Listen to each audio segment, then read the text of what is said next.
Welcome back. Take a look at this. A pretty amazing sight caught on camera. Tourists got an up-close look at the fountain of lava spewing from Hawaii's Mount Kilauea. It's one of the world's most active volcanoes, and its latest eruption began back in December and has been on and off again. Lava flow can be seen from time to time ever since then, but look at that. How spectacular. Rescue efforts are now underway in Myanmar cities following Friday's devastating earthquake that has killed more than 1,700 people. That number expected to climb because thousands are still missing. Myanmar's ruling military is now calling for international help, with China and Russia already sending in heavy machinery to help search for survivors. Friday's quake turned buildings into piles of rubble, trapping countless people underneath. Recovery efforts are ongoing but have been difficult given the already dire circumstances.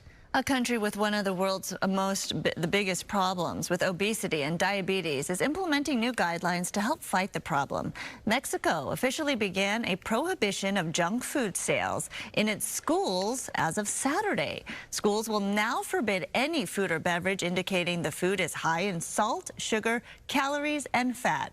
The country's tackling a childhood obesity problem and diabetes problem, and it's also being watched by other world governments as well.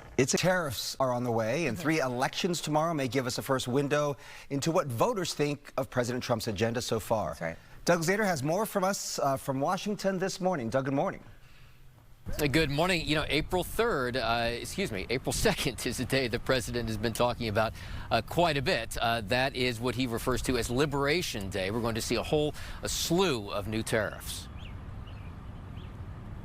So how many countries will be in that initial tranche?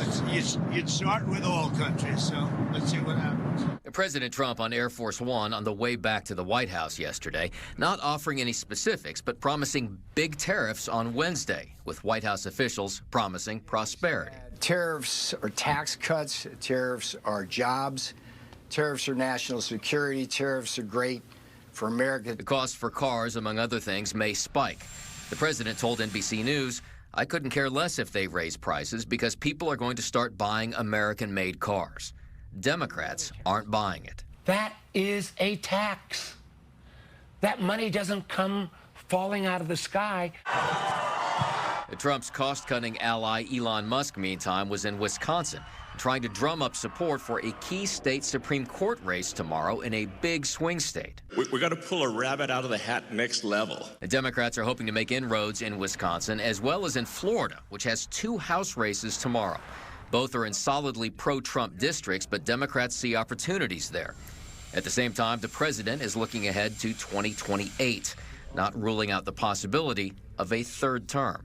We have almost 4 years to go, and that's a long time. But despite that, so many people are saying, you've got to run again. When this issue comes up, there's the 22nd Amendment, which doesn't allow that, doesn't allow you to seek a 3rd term. The president is suggesting there may be some way around that. We don't know exactly what his thinking is at this point. Brooke and Bob. I actually heard someone suggesting this morning that technically he could run for vice president, and someone could run for president, and then that person could step down, and there could be a way around that way. Yeah, that's one of the theories. Yeah, you actually run into the 12th Amendment if you do that, which states that you have to qualify as president to be vice president, and he wouldn't technically qualify as president, one wouldn't think. So, I don't know, but that is, you're right. I mean, that is one of the theories floating around out there. It is also interesting that, he's not like outright shutting it down. We don't know his plans on this. Essentially, I saw an interview over the weekend where he essentially said, hey, we're just getting started. Like, let's wait and see on that. And that's fascinating. Yeah.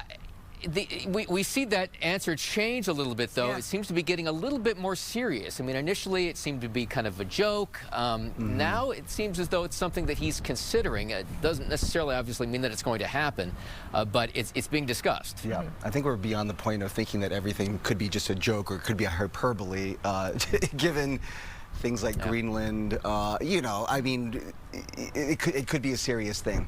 All right, Doug Zader live for us in Washington. We will check in with you later, Doug. Thank you.